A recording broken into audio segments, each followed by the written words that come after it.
Capitol, Colin, and talk about the Washington Commanders and this Terry McLaurin situation. So last week, while I was on vacation and you were jet-setting in the Northeast, Terry McLaurin requested a trade as contract negotiations have stalled. Well, Dan Quinn spoke to the media this weekend about the McLaurin situation. For Terry and, the trade request, man, that's part of normal business that, it's happening around the NFL. It's normal. We understand it. Sometimes those are the emotions, and that's the human side of it, right? And knowing there can be emotions, that's the ones you attach to at that moment. And so for me as the coach, give the support, give the insights. Do you want advice? Not. And so that's the way that you do it. But it is an emotional time. It's so damn important. And each player, it won't be quite the same in how that's happening. I want to hear what Colin has to say, but I just want to interject real fast.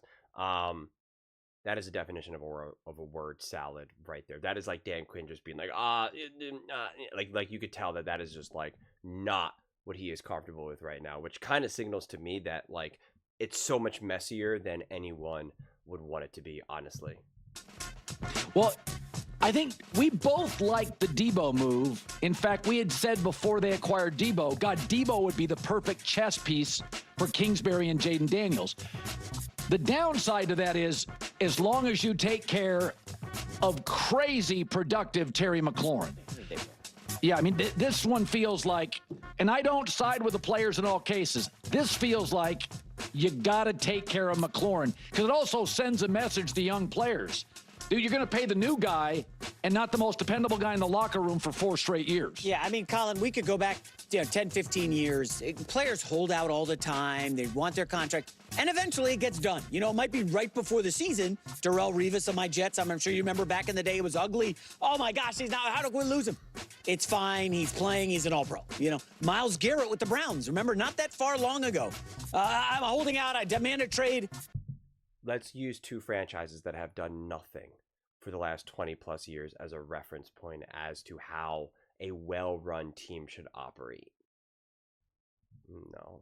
And then he shows up and plays and is a monster. I can't get too worked up about it, but it is news today, and he's not signed. Now, Kingsbury gets him with Debo and Jaden and Laramie Tunsil.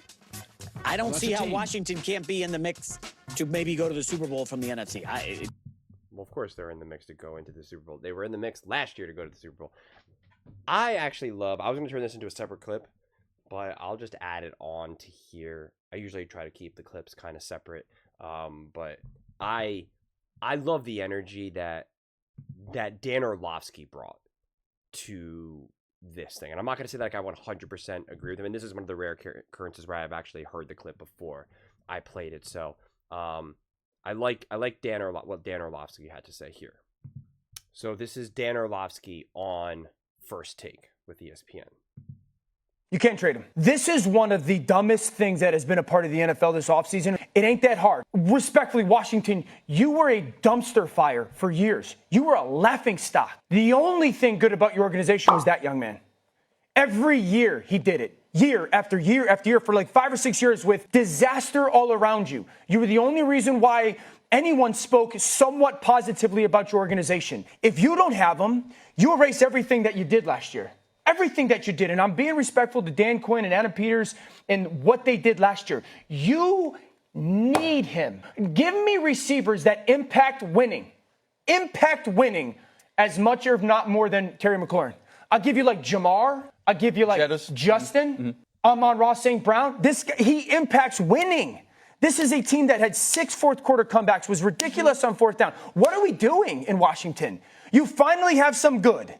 And you finally have hope for the future. Year, yes. And you're trying to take away the one thing in your organization that before Jaden and this group got there was good. It makes no sense. You can't trade it.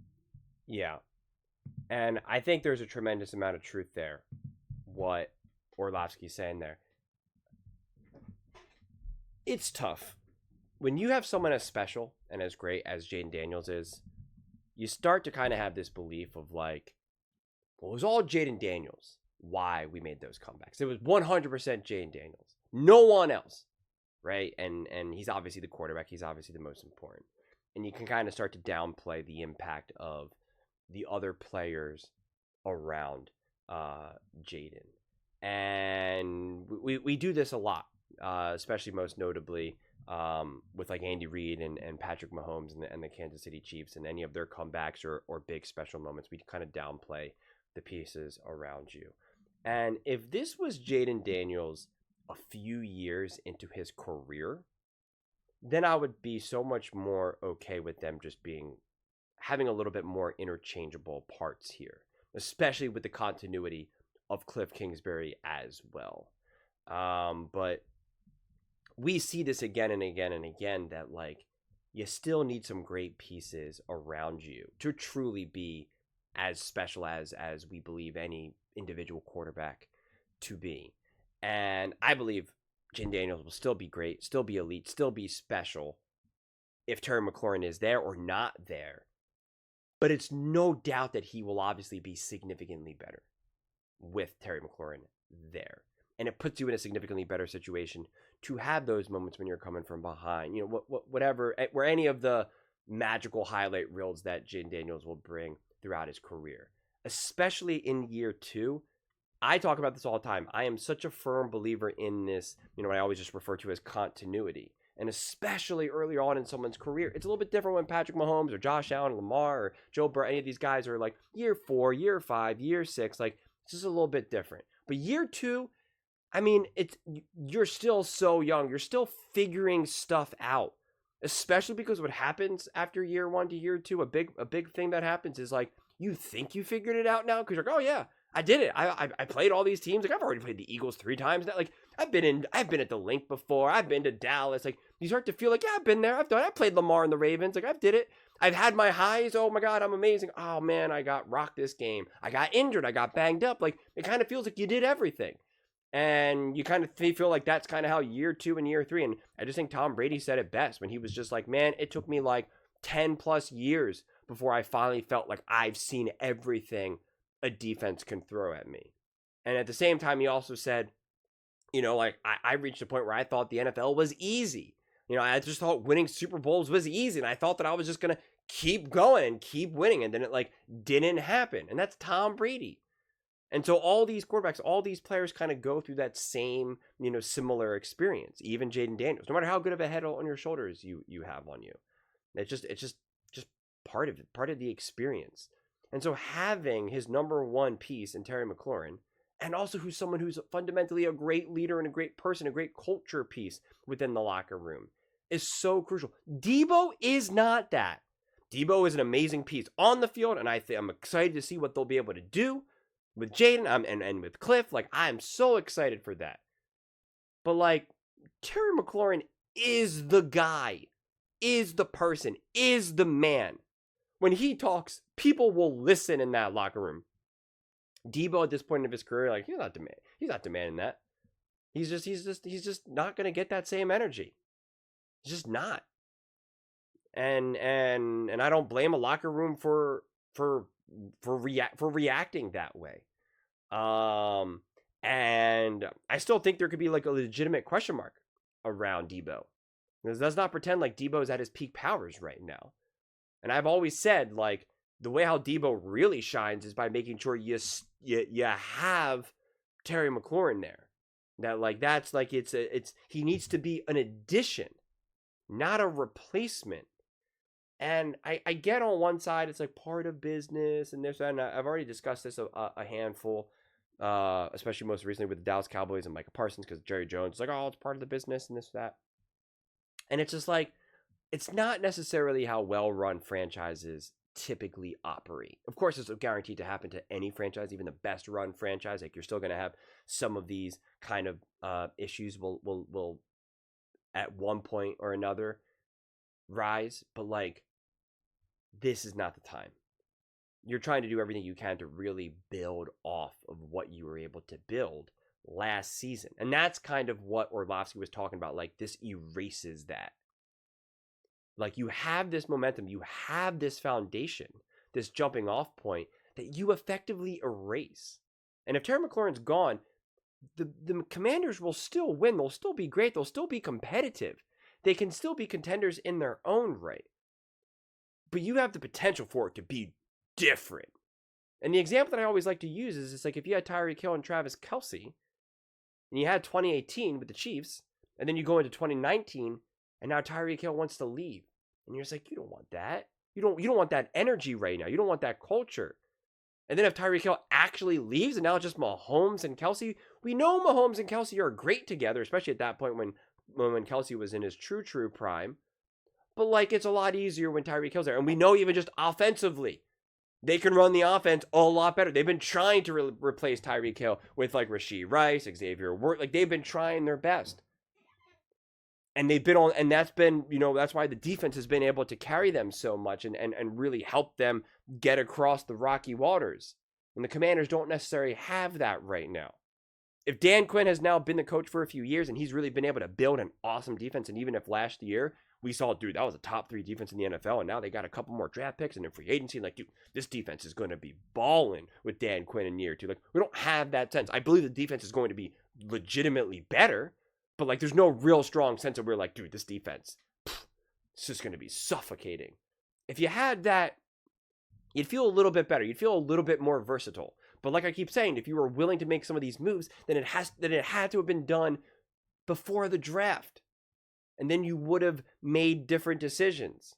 You would have had different choice. You would have made, maybe you would have went out and got Devontae Adams for like $20 million. Like, if that's the thing, like, boom, go out and get Devontae, who I think signed for like $20-some million. Fine. Trade Terry McLaurin, get some draft capital. Now you got extra draft picks this year. You buy Devontae Adams. Now you have Debo. It's going to be a new offense, and you're going to have to integrate it, but this is where you're just going to have to trust Jaden and trust Cliff. And then again, I don't know what you would necessarily do with the draft or exactly what picks you'd get for Terry McLaurin at this point, but like, it'd be enough to probably at least get one, if you're lucky, at least one player that's going to make like a legitimate impact, whether defensively or offensively. And then you're like, all right, man, this defense is revamped. This offense is revamped. We got multiple weapons. We have a veteran, right, in Devontae, like, and Debo, but I put them in different categories, honestly, in terms of like who I trust is going to like be there with me when the going gets tough. And I trusted Devontae way more than a Debo, which is why I want Terry McLaurin there. I trust Terry McLaurin there way more than I trusted Debo. And so you're giving out one of those things. At least you still got like Zach Ertz and stuff, but like still, the real conclusion of all this is like, you're just making it harder right now. Just making it harder. And so you just need to get this resolved as quickly as possible. Because this time also does matter. On one side, some of the stories we hear, and I made a video about this with like JJ McCarthy and Caleb Williams, about like, these practice off season, like, it doesn't matter. I don't know if I did a good enough job explaining what I meant with that. So I'll quickly kind of summarize here. These practices matter so much of what you're building, of what you're creating. In terms of some of the struggles that I see some of these younger guys have, that matters less to me because I'm expecting them to develop. I'm expecting them to struggle. But in terms of like when you're building this team, when you're trying to figure out what's the best way to put this team in a position to win, like, this is the foundation of the coaching staff and the players, like, figuring it out. This is where you start to build your identity. Make no mistake about it, your identity changes year to year to year. Your culture, I always talk about this, your culture, even if it's the exact same group of guys, you could have the identical roster and the identical coaching staff in 2024 to 2025, which we know it's never that case. But even if it was, things are still different. People are still different. And it's just like, and this is when you start to kind of plant those seeds. And when you're missing a crucial point like a Terry McLaurin, and there's a real, confusion of like, is he even going to be here? That is a massive inconvenience for Jaden Daniels and Cliff Kingsbury. Massive inconvenience. Massive disadvantage.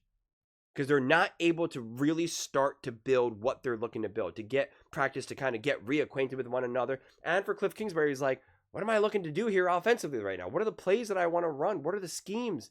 What are these foundational principles? What are my get out of jail free cards that I'm trying to build right now? What are some of the things that I'm trying to work on with Jaden now in year 2? But I need a great wide receiver like Terry McLaurin to do it. Like, all of these things matter. And this is the time to work it all out. And so being unable to do that, it is a disadvantage. And when you're trying to build a team that you believe has true Super Bowl potential, any extra little knock at you to me is so much bigger. If this was the Dallas Cowboys, if this was the Giants, if this was CJ Stroud and the Houston Texans, the team that I still, has obviously been in the playoffs last couple of years, but like, it's just like, okay, it's a little bit different. But like, this is a team that was obviously in the NFC Championship game, obviously was able to turn it around like that. You want everything to be smooth right now. And it's just not. And it's with a player who's been with this franchise for years.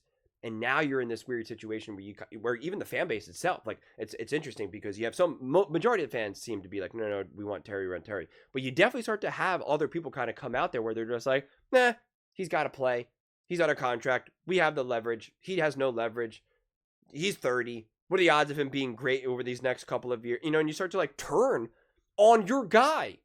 And like things get a little weird at that time. I mean, they do. They get weird fast. And this will be the last thing that I say here is like, because I didn't like when I read it was a comment where they were like, Terry McLaurin has no leverage. And I'm like, of course he does. They're like, no, he can't sit out. He's not going to forfeit that money, and he won't be a free agent. And it's like the Commanders are building a culture and a team where they're like, you're not going to put a player in a corner like that. If you can't reach a resolution on the contract, like the Commanders would have to trade him to just be like, well, fine, man, you either play or we're not moving you. To play that type of hardball with a player like a Terry McLaurin will rub this locker room so much the wrong way. It's not, I mean, like it will be, and considering that you're in the beginning stages of building a true winning culture, it's a little bit easier if you're balling, if you're just doing whatever you want. Like a team like the Chiefs could get away with it. The Eagles to a degree could get away. Like there's other teams that can get away with it a little bit because they're just like, you're lucky to be here, right? Especially a team like the Chiefs are like, bro, if Rashee Rice is like, I want to sit out, and you're like, dude, we got you're Patrick Mahomes is throwing you the ball. Andy Reid is calling the plays. We just went to back-to-back Super Bowls. Like you sit out, you do what you want, man. That's up to you. But like you're not gonna back us into a corner. Like that's just and we're not gonna lose and our ability to like get free agents or lose the locker room. Like no one's gonna lose that. We're all about winning rings and that's it. You're on the outside looking in here. The Commanders don't have that just yet. They're in the beginning stages of hopefully creating that, but they don't have that right now. And like I always emphasize, these are human beings. So it's not just like you're like, Terry, we're not trading you at all. You either play or not. If you want to sit out, that's up to you. That sounds great. This isn't fantasy football. This isn't Madden. These are real human beings. Real human beings. So my belief is that Terry McLaurin will either get a new deal. What that new deal exactly is, zero idea. Or he will be traded. But there is no, and if the Commanders do that, that to me signals an awful sign. That to me is like, this team is not as well run as I initially was thinking this team was going to be, as they kind of have obviously hit a major reset button. It's like, this is a mistake. This is a culture mistake. This is a team mistake. This is a franchise running mistake. Like, it's just like, it would be a mistake across the board. Especially, again, it's a little bit different if you're a team who's like, if they just got Jaden Daniels maybe like right now and he was a rookie, and granted you would want obviously some stability with your rookie quarterback, but like you could still just be like, we have some time to kind of figure this out right now. It's going to be a little messy, but I trust ourselves, to kind of work through. But it's like, no, there's real stakes. I talk about this all the time. There's real stakes involved. Super Bowls and actually building a winning culture that people want to go. So the Devontaes, the Debos, any of these other random players, like, and any of the players that are already part of the team that are willing to take like decent deals, like, it's so important to continue to be able to win year after year after year, which we see that how important that is for teams like the Chiefs, the Eagles, etc. And once you kind of start to lose track of that, that's when you start to see the teams kind of fall off. And you better hope that they have a great coach and a great quarterback to even keep them remotely afloat until they can then start to like rebuild in the draft and, develop, and round we go. So this is still the beginning parts of like making the Commanders a franchise that like actually matters. You don't do it in just one great year with Jaden Daniels and getting to the NFC Championship game. Just not the way it works. So this continues to be a frustrating thing, which is why I definitely echo the energy of Dan Orlovsky, even if I don't 100% believe exactly how he said everything, but like, it's really just like, I echo what are we doing right now? Like, what, like, this can't, like, do you guys know what we're building here, what we have here? Like, come on. You're gonna mess this up right now. So, and it will change the development of Jaden Daniels. That will be officially the last thing that I say, because it's not so much like it always rubs me the wrong way when they say Diggs like help develop Josh Allen, and it's like that's not the case. But he was a piece. He was a type of wide receiver who now Josh Allen can throw certain balls to that he maybe normally would not have been with a wide receiver who's not as good. So now he gets to develop that aspect of his game. Like Josh Allen would have always been able to do that, but you do need a receiver, a type of receiver, to be able to run, to be able to put the quarterback in a certain position, to be able to be like, I can throw the ball now where I, in this moment, because I have the receiver who can make a play on that. And if you don't, think about it like this in the dumbest way possible. If you don't have any receiver, let's say you have all your receivers you have, none of them can catch 50-50 balls. Every single time you throw a 50-50 ball, it just gets intercepted or batted out. You just don't have a single receiver who can win 50-50. And you have a young quarterback. Well, then a coach is going to be like, we're never throwing a 50-50 ball. And then said quarterback never gets to work on throwing 50-50 balls, or even looking for like, okay, this guy's one-on-one. Like you're not going to be able to now like develop and really kind of hone in on that skill set. And so, like, that is what, a great receiver like a Terry McLaurin can do for the development of Jaden Daniels. So hopefully that makes sense. And you do now lose that. And again, year 2 is crucially important. It's not like, oh, he's already proved himself, he's great, throwing anyone there. It's like, if you're trying to truly get Jaden Daniels to be elite and be one of the best quarterbacks in the NFL, ideally one of the best quarterbacks of all time, well, then these are the years that you want to continue to really be able to reinforce the development, have them continue to get better and better and better. Then you can play the game of mixing and matching all different skill sets of receivers, running backs, O-lines, and all of that. Not in year 2, man. Not in year 2. And not in year 2 with Cliff Kingsbury, because you're most definitely going to have to play that game now where you're going to get new weapons, new receivers, new O-lines, no run game, a great run game. This offensive coordinator you're going to have for a year, then you're going to lose him the next year. Like, that's what happens when you hire Dan Quinn as your head coach. You're going to be playing a little bit of a game of an offensive coordinator. You have the continuity. You're in a perfect place to continue this growth and development with Jaden Daniels. Do not fumble it, man. Do not fumble it. All right, we got through it. I'm sweating. It's hot in here. Those are just my thoughts. I'd absolutely love to hear yours. What do you guys all think about the Washington Commanders and Jaden Daniels? How do you feel about Terry McLaurin requesting the trade and just kind of where things are going right now and kind of Dan Quinn downplaying the Terry McLaurin trade request? Let me know in the comments below. I read every single comment, so whether you agree with me or disagree with me. Either way, let's get in some discussions. Let's get in some fights. But ultimately, let's just have some fun. And please do consider subscribing. We are building an amazing community here and absolutely love to see you part of it. I want to build something that we all genuinely feel connected to. Something that we're really excited to be part of. I think we're on our way to doing it. Please don't forget to give this video a thumbs up, as it really does help the visibility and the algorithm. Thank you so much. See you next time.